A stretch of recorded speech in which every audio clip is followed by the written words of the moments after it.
Bonjour à tous et bienvenue dans ce webinaire consacré aux bonnes pratiques liées au salaire de référence.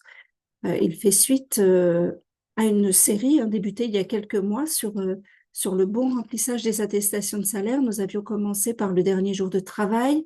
Nous avons enchaîné il y a quelques semaines par différents webinaires liés à l'enregistrement de la subrogation. Et sur ce webinaire-ci, il y en a déjà eu un autre début janvier, il y en aura un autre début février animé par d'autres collègues. Nous allons insister sur les salaires de référence à indiquer dans une attestation de salaire. Donc, je vais me présenter, puis je laisserai ma collègue se présenter également. Je suis Hélène Orford, je suis chargée de relations aux entreprises à la Caisse primaire de la Vendée.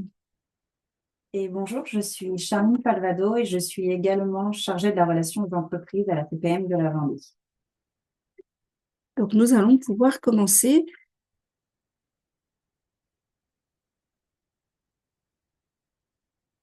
Donc, comme je vous le disais, cette session sera consacrée aux salaires de référence qui permettent le calcul d'une indemnité journalière. Nous allons faire un petit point sur les généralités, comme on le fait à chaque fois. Nous parlerons ensuite du salaire brut. Qu'est-ce que le salaire brut? Puis qu'est-ce que le salaire réduit?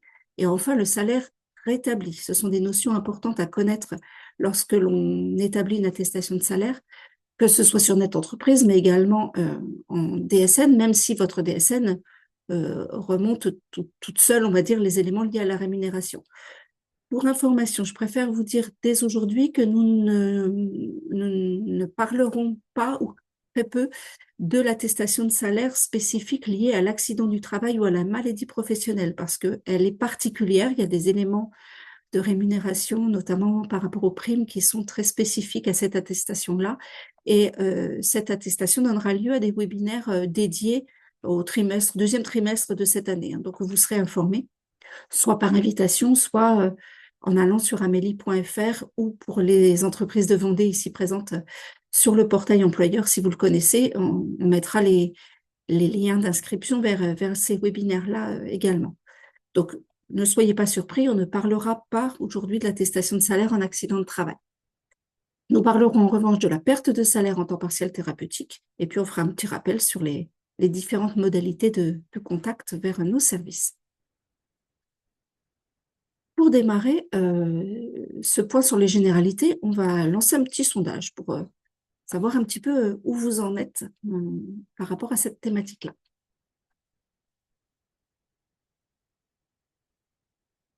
Donc, selon vous, à quoi servent les salaires déclarés sur l'attestation? Plusieurs réponses sont possibles.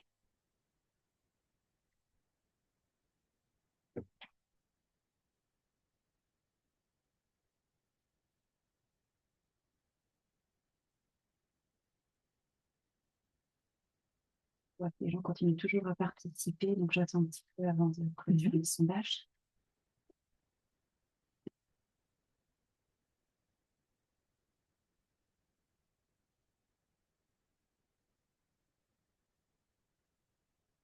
Alors, on vous laisse encore quelques secondes. Pour stabiliser, je vais pouvoir mettre fin au sondage et partager avec vous les résultats. Alors, vous voyez les résultats. Eh bien, vous avez plutôt pas mal répondu. Effectivement, les salaires de référence qui sont indiqués sur l'attestation, ils servent à la fois à déterminer le droit aux indemnités journalières et également le montant des indemnités journalières qui va être versé. En revanche, ils ne déterminent pas la durée d'indemnisation puisque, une fois calculée, l'indemnité journalière reste la même pour toute la durée de l'arrêt de travail. Donc, nous allons pouvoir développer un petit peu cette question.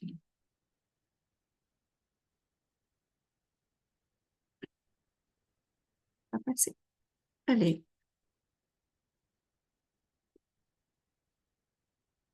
En cas d'arrêt de travail, vous devez donc transmettre une attestation de salaire à la caisse primaire d'assurance maladie dont dépend votre salarié. Et c'est à partir de cette attestation que nous allons déterminer si le salarié a bien droit au versement d'une indemnité journalière, puisqu'il y a des conditions pour pouvoir percevoir ce revenu de substitution. Et nous allons calculer le montant de l'indemnité journalière. Donc un salaire bien déclaré, ça donnera un montant d'indemnité journalière correct, effectivement. L'idéal, c'est de transmettre d'emblée une attestation correcte avec les bons éléments liés à la rémunération afin d'éviter des réclamations et d'avoir à saisir des attestations rectificatives. Donc, le calcul de l'indemnité journalière, il repose sur deux choses, à la fois la période de référence que l'on va déterminer ensemble, et également les salaires de cette période de référence qui sont pris en considération pour calculer l'indemnité journalière. Cette période de référence, elle est déterminée en fonction du jour de l'interruption de travail, c'est-à-dire le jour où à la fois vous avez un arrêt de travail prescrit et la personne ne travaille pas. Donc l'interruption de travail, elle est déterminée par l'arrêt, mais également par le dernier jour de travail. On vous met une petite information, attention, la paye du mois en cours au moment de l'arrêt n'est pas prise en compte dans la période de référence. Ce sont vraiment les 3 mois ou 12 mois, hein, selon les cas, qui précèdent le dernier jour de travail qui sont pris en compte, sauf si le dernier jour de travail correspond au dernier jour du mois. Ça arrive parfois pour les arrêts fin de mois ou premier jour du mois suivant. Si le dernier jour de travail indiqué correspond au dernier jour du mois de référence, il sera pris en compte. J'ai l'impression que le support n'est pas au bon endroit. C'est bon pour toi? Oui, parce que moi, j'ai pas le bon à l'écran. Bon, alors, attendez, excusez-moi. Je vais être obligée de lire sur un autre écran. Je suis revenue à la page 1. J'ai bien la page 9 en visuel. Et là, maintenant, toujours la page 9? D'accord. Bon, bon, désolée. Moi, je n'avais pas la bonne en visuel.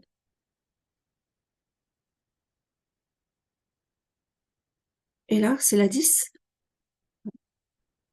Qu'est-ce qui se passe?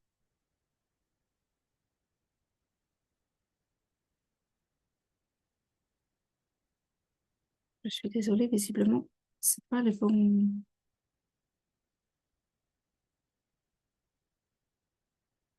Est-ce qu'éventuellement tu as la main? Non, c'est bon.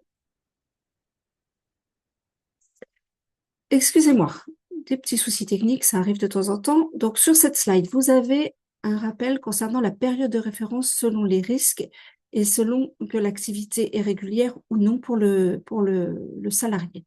Donc, en maladie, comme en maternité, paternité, accueil de l'enfant, adoption, tout ce qui va être lié à l'arrivée d'un enfant dans un foyer, si l'activité est régulière, nous prenons les 3 derniers salaires échus précédant l'interruption de travail. Donc, dernier salaire brut pour la maladie, dernier salaire net, on va revenir sur cette notion, pour tout ce qui est lié à l'accueil de l'enfant. Et lorsque l'activité est dite irrégulière ou discontinue, je pense que cette notion doit normalement vous être connue, c'est-à-dire pour les personnes qui ont une rémunération qui n'est pas régulière ou pour des personnes que vous avez l'habitude d'embaucher pour des contrats courts sur une période voilà, passée. Vous avez l'habitude d'avoir des personnes avec des ruptures de contrat, de nouveaux contrats. Et bien là, on est dans une activité irrégulière ou dite discontinue. La période de référence, elle sera de 12 mois. Donc, les 12 salaires bruts échus précédant l'interruption de salaire pour la maladie et la même période, mais en salaire net échu précédant l'interruption de travail pour tout ce qui va être lié à l'accueil de l'enfant. Pour information, donc le salaire net, c'est le salaire brut soumis à cotisation, c'est toujours ça la notion, duquel on enlève le taux de cotisation salariale. Et depuis 2015, ce taux, il est forfaitaire, il est de 21%. Donc, vous ne vous demandez pas quel est le taux réel dans votre entreprise, vous indiquez vous appliquez une déduction, on va dire, de 21% lorsqu'on vous demande un salaire net ou un salaire dit réduit. Ce n'est bien évidemment pas le net à payer indiqué sur le bulletin de salaire. Est-ce que vous nous entendez? Est-ce que je reçois des messages comme quoi il n'y a plus de son? Je vais Y réactiver a-t-il le un chat. problème de son?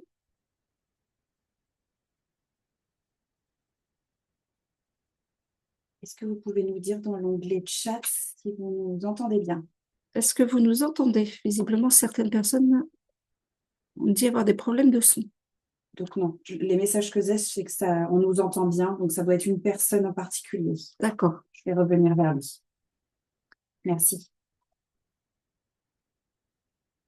Sur cette vue, on vous explique comment le système DSN récupère les éléments de salaire et aboutit à l'établissement d'une attestation de salaire.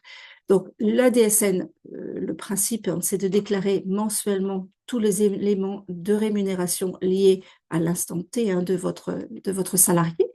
Et vous n'avez aucune saisie manuelle à effectuer concernant la partie rémunération pour faire une attestation de salaire en DSN. C'est-à-dire que vous faites vos mensuels, vous faites un signalement d'arrêt de travail, et dans ce signalement d'arrêt de travail, vous n'aurez à indiquer que le dernier jour de travail, le risque, maladie, maternité, paternité, autre, et si vous pratiquez la subrogation, et dans ce cas-là, pour quelle période.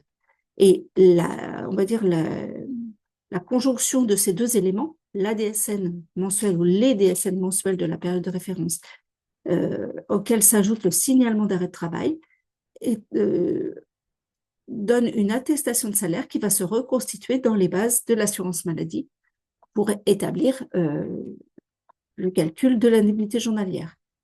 Pour information, les éléments liés à la rémunération sont dans les blocs S21 G0051. C'est pour ceux qui s'intéressent un petit peu au paramétrage et à la notion de bloc.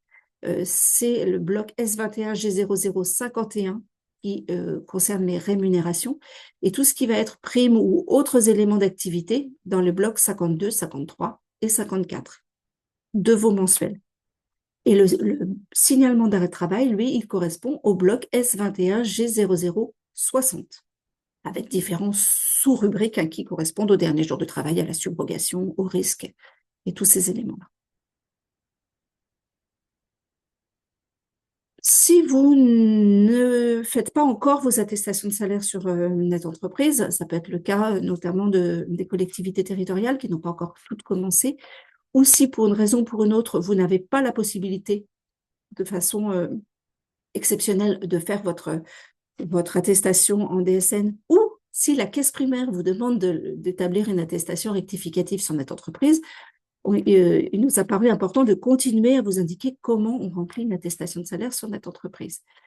Donc, les éléments liés à la rémunération, ce qui nous intéresse vraiment aujourd'hui, sont à compléter à l'étape 5.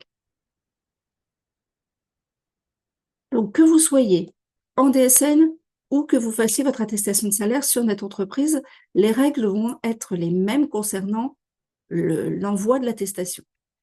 C'est-à-dire que à partir du moment où vous avez un arrêt de travail initial d'au moins une journée, ne vous dites pas il y a moins de 3 jours, il y a moins de 4 jours, donc ce sera de la carence, donc je ne fais pas d'attestation. Vous ne pouvez pas être certain que votre salarié n'a pas droit à l'indemnisation de son arrêt de travail dès le premier jour. Ça peut être le cas en cas de rechute d'ALD, par exemple.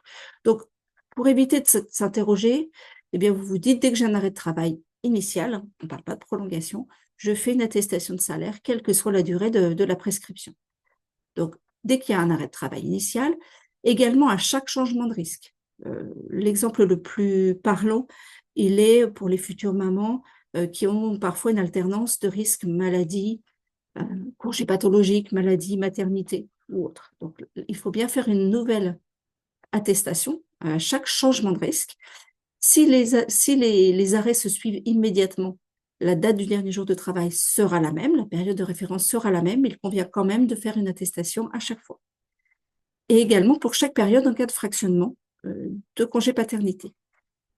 Si vous ne demandez pas la subrogation, afin de ne pas engendrer de délai dans l'indemnisation de votre salarié, vous devez effectuer votre déclaration au plus près du début de l'arrêt, idéalement dans les 5 jours qui suivent la connaissance de l'arrêt.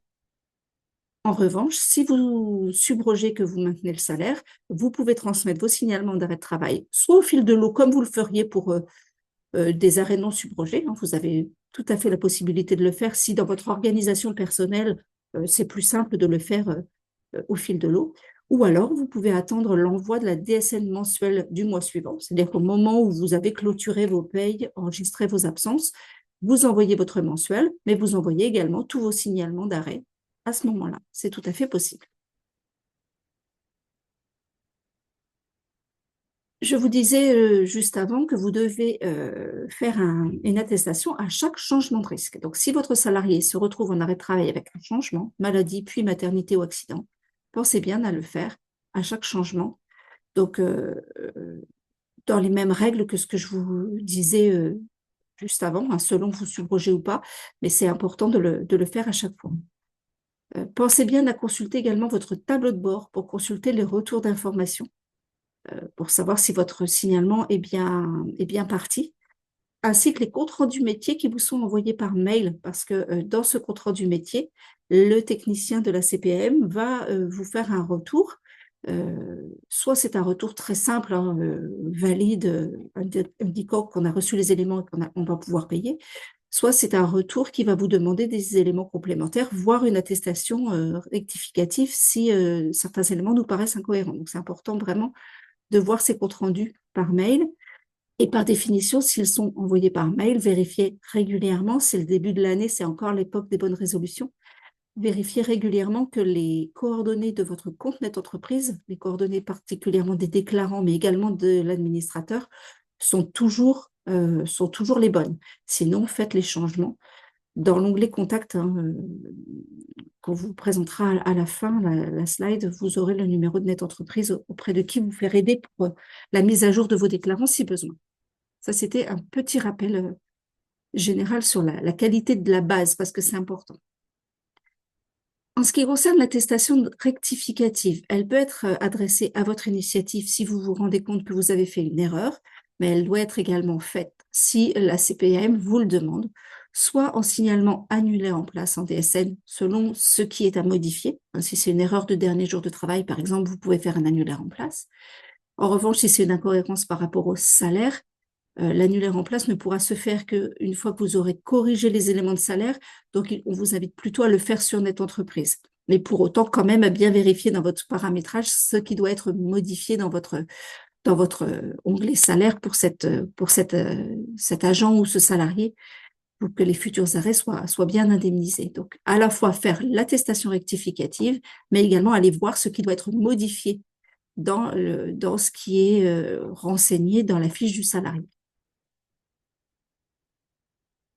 Sur la subrogation, petit rappel rapide, quel que soit le canal utilisé, indiquez toujours les dates extrêmes de subrogation, date de début et date de fin, soit prévues dans vos accords de branche ou conventions collectives ou selon la fin du CDD, par exemple. Je ne reviens pas de manière approfondie sur ce sujet puisque ça avait donné lieu à des webinaires le mois dernier.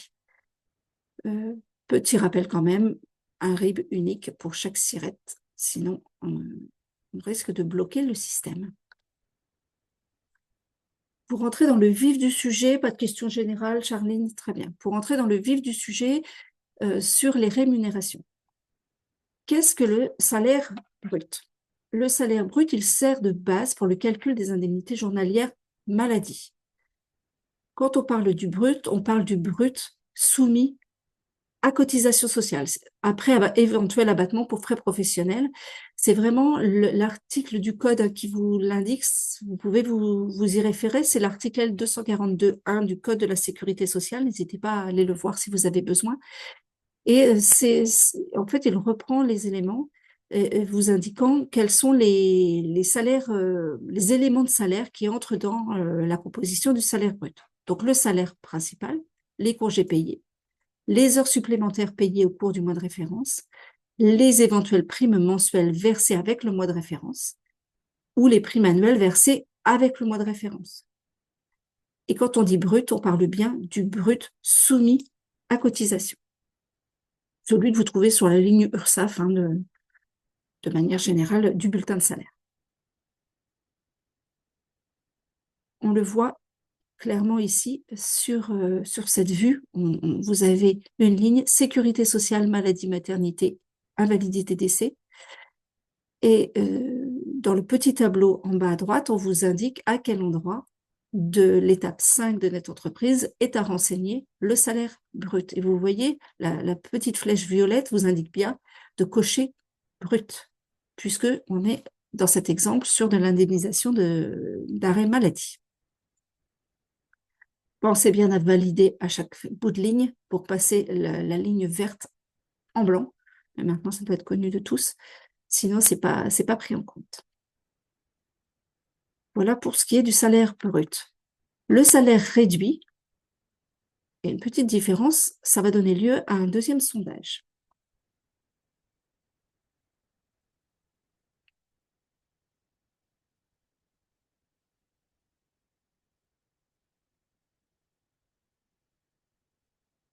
Dans quel cas faut-il indiquer un salaire réduit?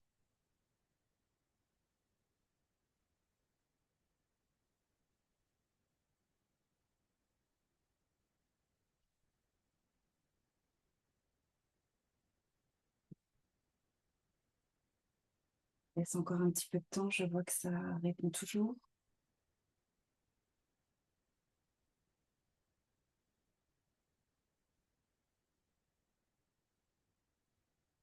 Quelques hésitations peut-être. Si je peux vous aider, il y a un petit piège dans la terminologie. Le salaire réduit, au sens de l'assurance maladie. Ça semble s'être stabilisé. Oui, ça se On va stabilise, partager je les vais réponses. partager.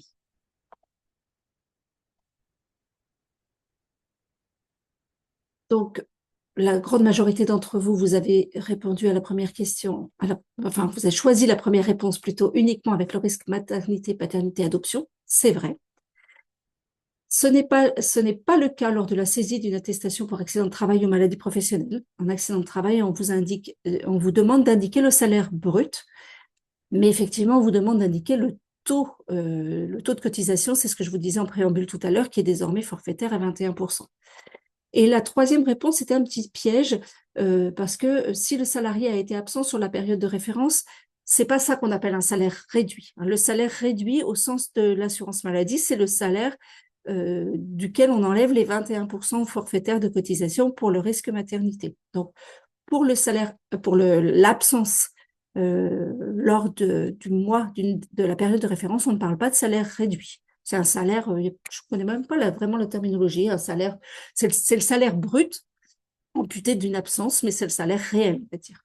Donc, la grande majorité d'entre vous aviez quand même bien répondu. Je vais avancer. C'est là tout à l'heure que je crois que ça a posé problème. Donc, j'espère que ça ne va pas me bloquer ici.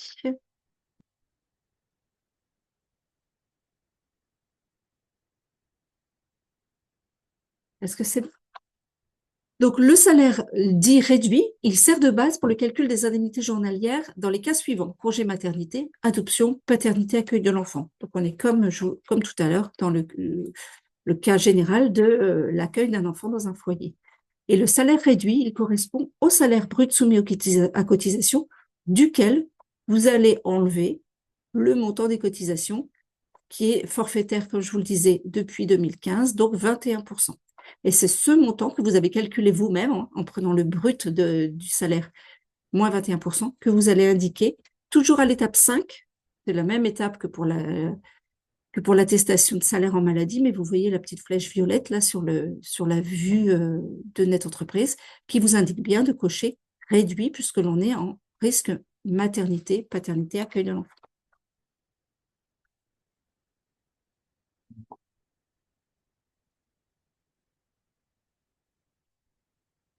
Vous le trouvez avec la vue du bulletin de salaire, c'est la même chose.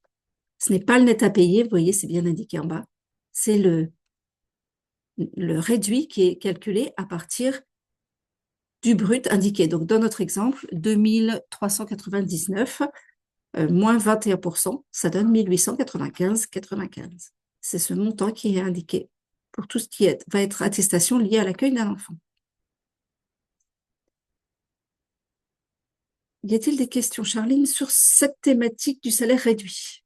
On nous demande si, pour la fonction publique territoriale, c'est le même calcul, ce Oui, 21%. c'est le même taux. Oui, c'est la même chose pour tout le monde. Nous allons enchaîner avec la notion de salaire rétabli. On vous a indiqué dans la petite bulle à gauche l'article du Code de la sécurité sociale qui fait référence au salaire rétabli. C'est l'article R 323.8 du Code de la sécurité sociale. Le salaire rétabli, c'est un salaire qui permet, comme son nom l'indique, d'indiquer euh, le salaire qui aurait été celui du salarié s'il avait travaillé normalement au cours de la période de référence. Donc, s'il y a eu, pour différentes raisons, sur le salaire qui fait partie de la période de référence, une amputation, enfin, vous avez dû déduire du salaire des éléments, comme dans le cas d'une nouvelle embauche, comme si la personne a été en arrêt maladie, s'il y a eu du chômage partiel ou involontaire, des congés non payés mais autorisés. Vous voyez, on vous a fait une petite liste non exhaustive, mais ce sont les cas les plus fréquents. Vous allez devoir remettre en fait ce négatif, vous allez aller le reprendre de votre salaire pour le rajouter au salaire brut soumis à cotisation du bulletin de paye et l'additionner pour l'indiquer dans le salaire rétabli. Ce qui compte vraiment, c'est que notre indemnité journalière, elle soit calculée sur le salaire qui aurait été celui de la personne si cette absence n'avait pas eu lieu pendant la période de référence. On vous indique également que d'autres situations ne donnent pas lieu au rétablissement de salaire. Par exemple, une absence non payée, non autorisée par l'employeur, les absences injustifiées par exemple, ou la journée de solidarité. Donc, vous allez pouvoir retrouver ces éléments. Il y a un lien sur Net Entreprise. Je crois que Charline va vous le mettre. Ça oblige à rouvrir la discussion, ça va être possible? Donc, elle va vous mettre le lien où vous pouvez trouver cette liste plus exhaustive sur Net Entreprise. N'oubliez pas également que lorsque vous allez rétablir le salaire en maternité ou paternité, il faudra aussi penser de nouveau à appliquer le taux de 21%. Parfois, au moment de l'étape sur les salaires rétablis, l'employeur oublie de remettre un salaire réduit. Donc, il faut bien penser à la fois à aller additionner l'absence que vous avez amputée dans l'étape précédente, mais également à appliquer de nouveau le taux forfaitaire de 21%. Le salaire est à renseigner si le salarié a une absence autorisée pendant la période de référence. Il sert de base de calcul pour le montant des indemnités journalières. Donc, c'est à l'étape suivante, on est toujours dans les salaires de référence, mais à l'étape qui indique si la période a été interrompue, enfin, il y a eu une interruption, on va dire, pendant la période de référence. Et c'est ici que vous allez renseigner le salaire rétabli. C'est pas une étape qui est obligatoire. On a souvent cette question lorsque les employeurs, on les a au téléphone ou en rendez-vous. Ce n'est pas parce que Net Entreprise vous propose d'indiquer un salaire établi que c'est une étape obligatoire. Si dans les salaires de référence à la première étape de cette étape 5, vous avez des salaires normaux, il n'y a pas eu de réduction, cette étape-ci sur le salaire établi, vous la passez tout simplement, vous faites étape suivante, vous n'êtes pas du tout bloqué. Donc, vous choisissez s'il y a lieu, s'il y a eu une amputation sur le salaire, mais que vous voulez rétablir, vous choisissez le motif de l'absence autorisée, le nombre d'heures que le salarié a réellement effectué au cours du mois, le nombre d'heures qu'il aurait dû effectuer s'il avait travaillé normalement, et le salaire brut qu'il aurait perçu s'il avait travaillé normalement. Alors, le brut pour la maladie, le réduit pour tout ce qui est lié à l'accueil de l'enfant. Petit focus parce que c'est relativement nouveau. Alors, quand je dis nouveau, ça date de 2022, mais c'est pas si loin finalement. En cas d'embauche d'un salarié, le salaire rétabli s'applique uniquement sur le mois de l'embauche. C'est-à-dire que si la période de référence va prendre 3 mois, il y avait les 2 premiers mois où le salarié n'était pas du tout dans l'entreprise, vous renseignez sur notre entreprise un salaire à zéro. C'est ce que fera également votre signalement d'arrêt de travail en DSN. En DSN, en revanche, il va pouvoir à la fois rétablir, mais également nous rapatrier, le système va nous rapatrier les éléments de rémunération potentiels d'un employeur précédent. C'est pour ça que sur notre entreprise, on vous dit de mettre à zéro parce que le calcul de l'indemnité journalière sur la base d'un salaire rétabli pour motif nouvelle embauche ne se fera que si vraiment il n'y a pas d'autres éléments liés à un ancien employeur qui seraient plus favorables. Donc, vous laissez à zéro et c'est nos services qui se rapprocheront du salarié pour récupérer les éventuels éléments permettant de calculer l'indemnité journalière la plus juste.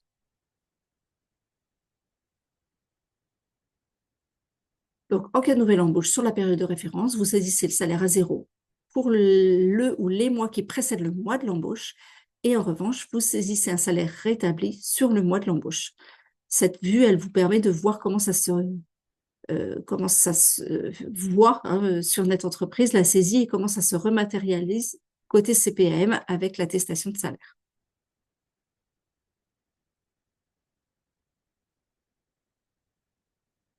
Et s'il y a eu un arrêt de travail sur la période, sur le mois de la nouvelle embauche, vous saisissez le salaire à zéro pour les mois qui précèdent l'embauche.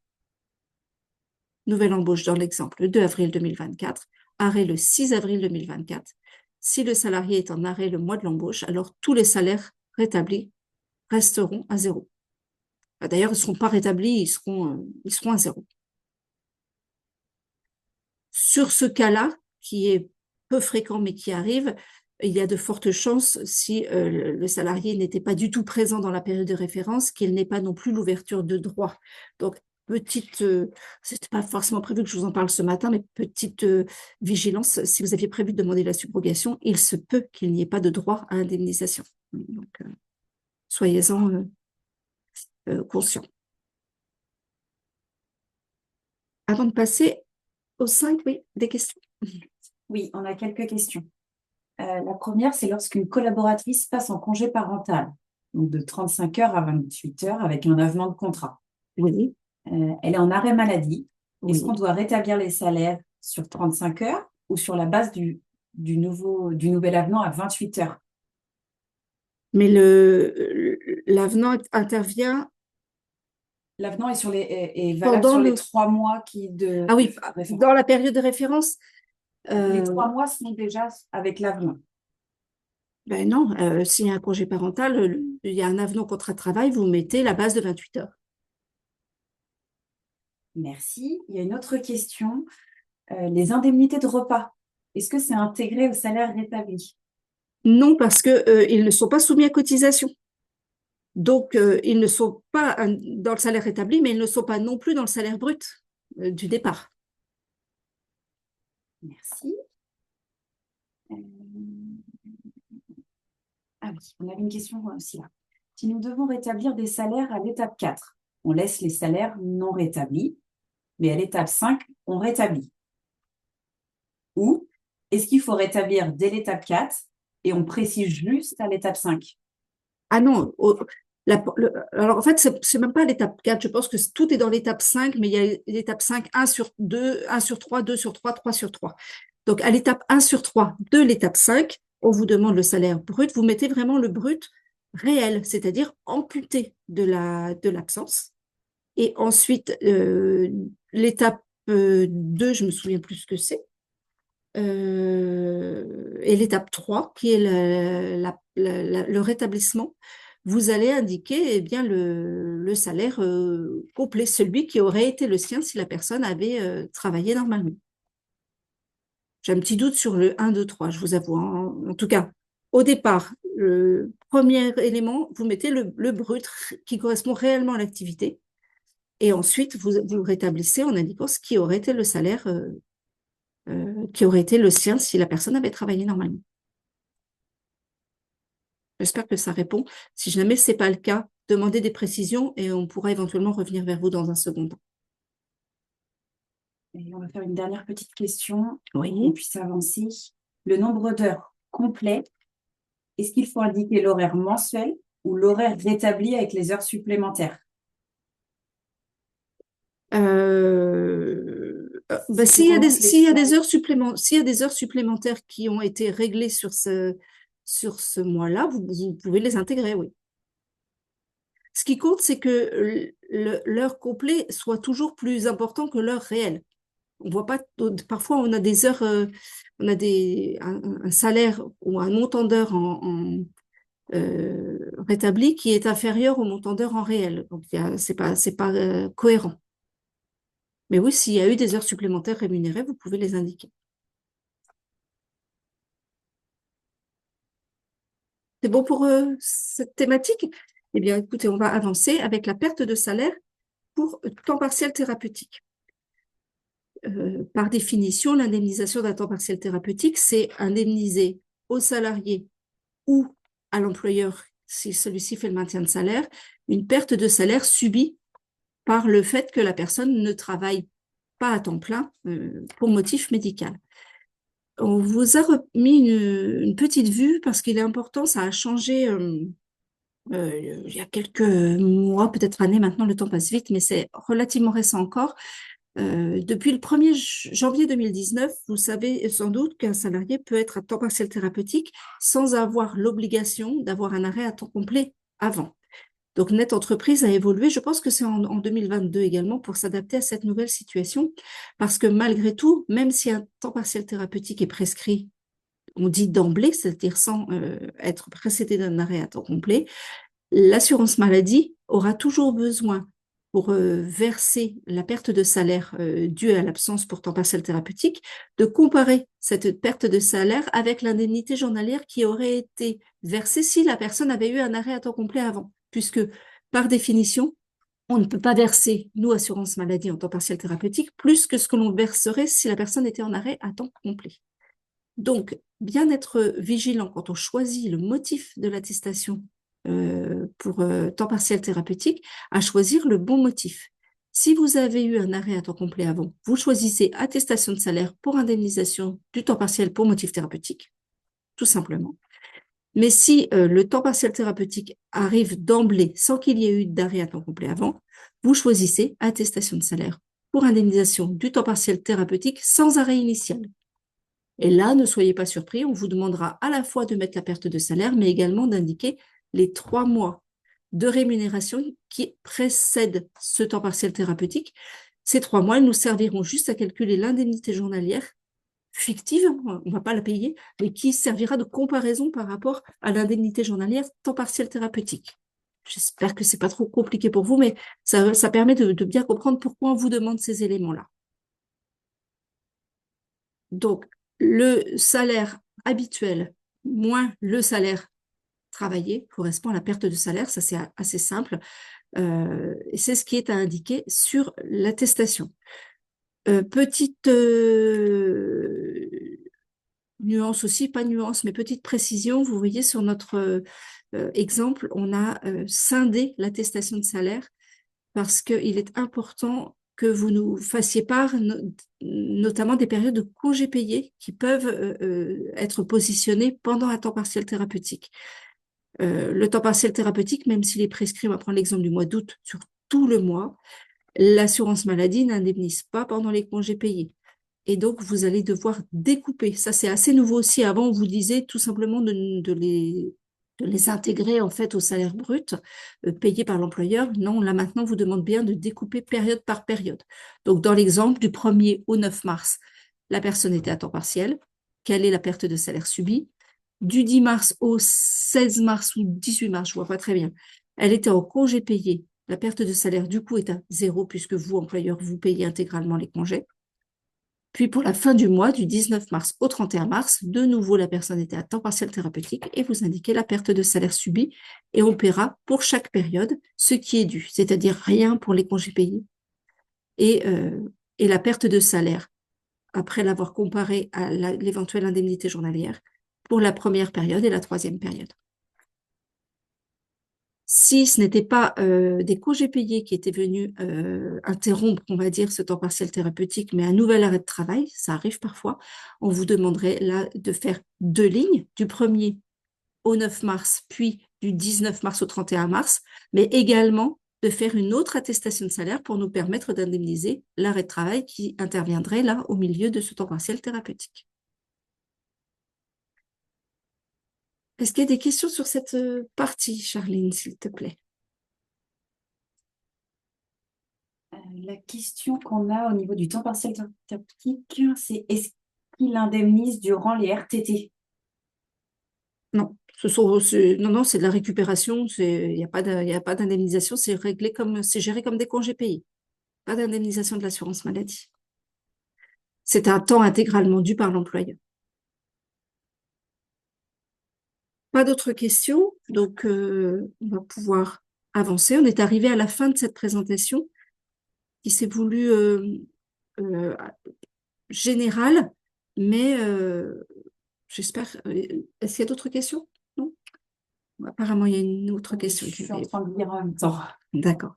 Parce que je vais faire, c'est que je vais vous présenter les possibilités de contact. On reviendra éventuellement sur les questions après, c'est pas très grave. Donc, je vous disais tout à l'heure, si vous voulez profiter de ce début d'année pour refaire un petit point sur les déclarants, les administrateurs, les adresses mail de votre compte Net Entreprise, vous pouvez le faire en autonomie. Mais si vous avez une difficulté, n'hésitez pas à contacter Net Entreprise. Il y a désormais un seul et même numéro pour les contacter. C'est le 0806 800 700. Vous pouvez également vous créer un compte sur la base de connaissances en suivant le lien, la netentreprisequestel.com pour avoir des informations. Et vous n'hésitez pas toujours à aller sur amélie.fr, l'onglet entreprise. Donc ça, c'est pas, il n'y a pas besoin de compte, il n'y a pas besoin d'identifiant. C'est un espace, c'est le site internet de l'assurance maladie, mais c'est une mine d'informations quant à la réglementation, à vos démarches, à d'éventuels formulaires que vous pouvez récupérer, mais vous pouvez aussi y trouver les informations plus locales, comme une actualité liée à l'organisation de certains webinaires, bien évidemment. Et toujours la plateforme téléphonique, le 36 79, si vous avez besoin d'une réponse par rapport à un dossier en particulier. Est-ce que, Hélène, s'il te plaît, tu peux retourner sur la slide du temps partiel thérapeutique, s'il te plaît? Alors, laquelle? Parce qu'il y en a plusieurs. Celle-ci, probablement. C'est juste pour avoir l'exemple sous les yeux pour que ça soit parlant. D'accord? Quelqu'un qui a repris son contrat à temps complet, il n'y a pas d'arrêt temps plein. Quelqu'un, le salarié, est en arrêt temps partiel thérapeutique sans arrêt initial. D'accord? Est-ce que tu peux remontrer, réexpliquer le choix des thématiques? Voilà, s'il n'y a pas d'arrêt initial, vous choisissez attestation de salaire pour indemnisation du temps partiel pour motif thérapeutique sans arrêt initial. Ça, vous le faites à la fin du mois échu. On va prendre un exemple. Là, nous sommes en janvier. Une personne dans votre effectif n'a fait pas d'arrêt de travail, mais pour des raisons médicales, elle a besoin de réduire un peu son temps de travail et de revenir progressivement à temps complet derrière, parce que ça reste quand même bien l'objectif du temps partiel thérapeutique, c'est de reprendre un temps complet, ou en tout cas temps complet par rapport au contrat, pas forcément temps complet au sens 35 heures ou 39 heures. Donc, imaginons, là, nous sommes aujourd'hui le 20 janvier. Aujourd'hui, la personne débute à temps partiel thérapeutique, il n'y a pas eu d'arrêt de travail avant.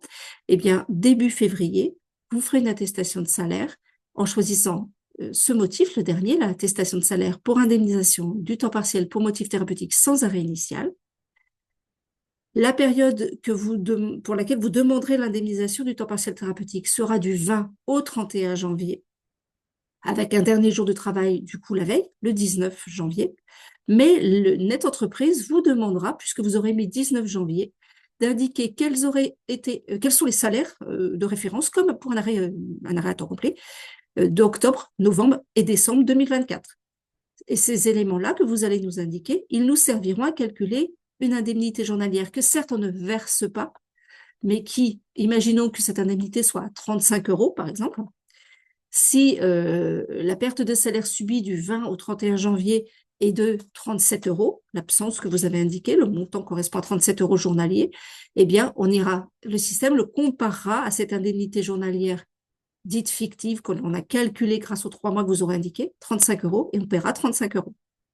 Puisqu'on ne peut payer plus, hein, je reviens à la règle de tout à l'heure, on ne peut payer plus que l'indemnité journalière qui aurait été versée s'il y avait eu un arrêt à temps complet avant. J'espère que c'est clair. Si jamais vous êtes concerné par cette situation, si vous posez la question, soit c'est une question générale, soit vous êtes concerné, n'hésitez pas, si vous êtes vendé à contacter, à utiliser le formulaire IDEM, mais peut-être que d'autres, jusqu'en Loire-Atlantique, ils utilisent également ce formulaire. Donc, n'hésitez pas à nous contacter, nous, les chargés de relations aux entreprises.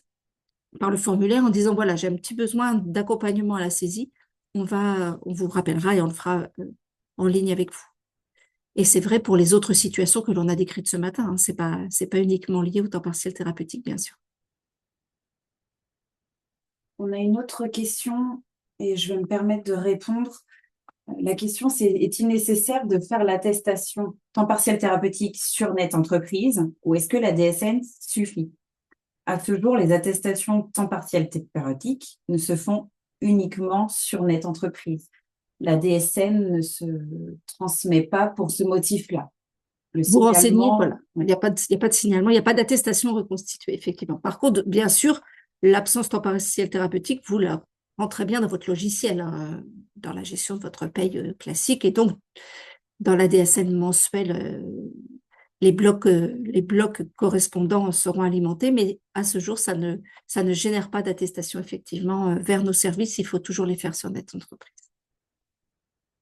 il y a une autre question, c'est pour le renouvellement du temps partiel thérapeutique, de nouveau faire une nouvelle attestation de salaire. Mais on en fait une à chaque mois ou chaque fin de période. On dit début de mois pour le mois précédent. Si le temps partiel thérapeutique s'arrête le 18 février, que la personne reprend un temps complet, eh bien, dès le 19, vous pouvez faire l'attestation qui correspond à la période du 1er au 19 février. On a une autre question. Si on a un temps partiel qui est interrompu par un arrêt à temps plein Oui, sur un même mois, oui. est-ce que le temps partiel du même mois peut être fait sur une même attestation? Non, l'attestation temps partiel, elle se fait vraiment à part. Vous faites votre attestation. Si on prend un exemple, voilà, un temps partiel thérapeutique du 1er au 19 janvier. Aujourd'hui, lundi 20 janvier, votre salarié a un arrêt de travail, soit une aggravation de son état de santé pour lequel il est en temps partiel, soit parce que voilà, il y a aussi des maladies saisonnières, grippe ou autre. Il y a un arrêt qui vient interrompre le temps partiel. Eh bien, vous faites à la fois l'attestation pour le temps partiel thérapeutique du 1er au 20 et vous ferez également une autre attestation de salaire pour la période qui démarre le 20 janvier pour l'arrêt de travail à temps plein. Et là, le dernier jour de travail sera le 19, hier. Et s'il y a deux périodes de temps partiel sur le même mois, ça peut être fait sur la même attestation. Oui, deux périodes de temps partiel peuvent être sur la même attestation. Voire plusieurs mois si vous avez oublié de le faire. Mais bon, idéalement, faites quand même bien chaque mois là où les périodes qui correspondent au mois qui vient de se terminer. Pour la période irrégulière ou discontinue, est-ce qu'il faut se baser sur les heures de travail des 3 mois de référence? Euh, oui et non. Alors, cette notion de régulière ou discontinue. Si vous avez, je prenais un exemple tout à l'heure, une activité, quelqu'un que vous embauchez, si on prend l'exemple des collectivités qui embauchent à chaque vacances scolaires quelqu'un pour faire des remplacements ou pour assurer une activité sur un centre de loisirs, par exemple. Là, on est clairement dans de l'activité discontinue, même si vous l'embauchez très souvent. En revanche, pour un CDD de 4 ou 5 mois, mais sur lesquels les 3 mois de référence, l'activité elle est bien régulière, vous pouvez mettre activité régulière et on prendra les 3 mois.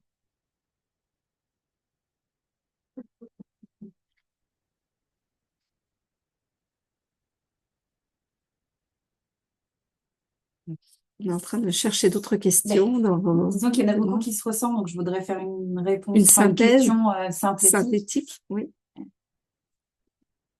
J'essaie de comprendre. Il y a des congés payés entre deux périodes de temps partiel. Une seule attestation suffit. Oui, c'est mais l'exemple c'est qu'on a à l'exemple qui l'écran. est vraiment à l'écran. Hein, il y a des congés payés, vous faites une seule attestation, mais vous scindez bien chaque période, temps partiel, congé, temps partiel, en mettant bien le montant de la perte de salaire subie pour temps partiel thérapeutique de chaque période. Donc là, il faut s'obliger un petit peu à sortir du bulletin de salaire, parce que le bulletin de salaire seul ne pourra peut-être pas vous donner cet élément-là, mais en général, vous avez une organisation de l'activité ou un planning, enfin des choses qui vous permettent de retrouver quelle est la perte de salaire pour chaque période en fonction de l'activité, comment elle a été organisée dans l'entreprise ou l'établissement. Et on a une question aussi sur le temps partiel. Est-ce qu'il est obligatoirement validé par le médecin du travail pour être indemnisé de notre côté? Non, l'indemnisation n'est pas soumise à la validation du médecin du travail. Le médecin du travail, il va être là pour vous donner des préconisations, vous aider à l'organiser pour que ce soit le plus bénéfique possible pour le salarié, tout en prenant en compte aussi vos contraintes à vous, d'employeur. Donc, c'est vraiment la validation du médecin du travail, elle est vraiment organisationnelle, mais elle ne conditionne pas l'indemnisation.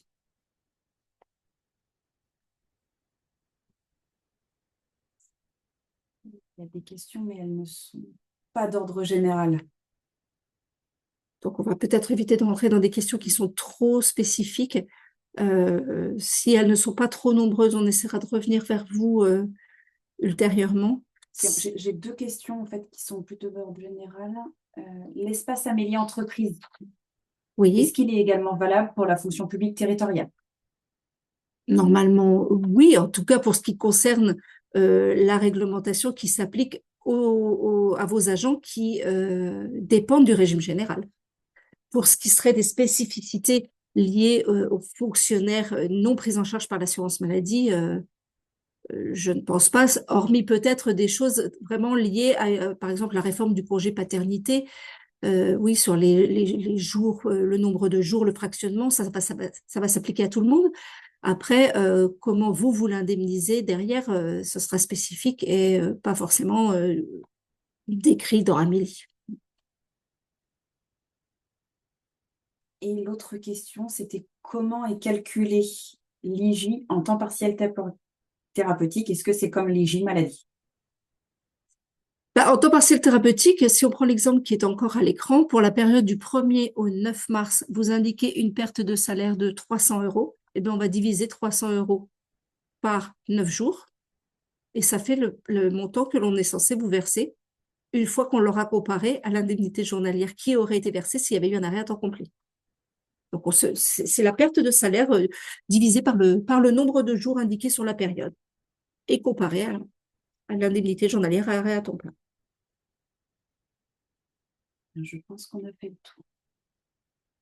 D'accord, bah, je vous remets la vue sur les contacts si vous voulez les noter, mais de toute façon, vous serez destinataire et, à la fois du support, mais également du lien vers le replay si vous souhaitez en prendre connaissance ou le faire connaître à des collègues. Il y a encore une autre session hein, qui est, j'ai oublié la date, le 4 ou le 4 février. C'est ça. Donc, elle est accessible hein, sur amélie.fr, cette date encore. Si vous souhaitez en parler autour de vous et que des personnes s'inscrivent, c'est encore possible.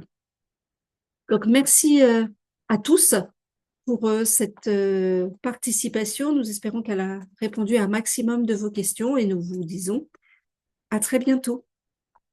Au revoir. Au revoir.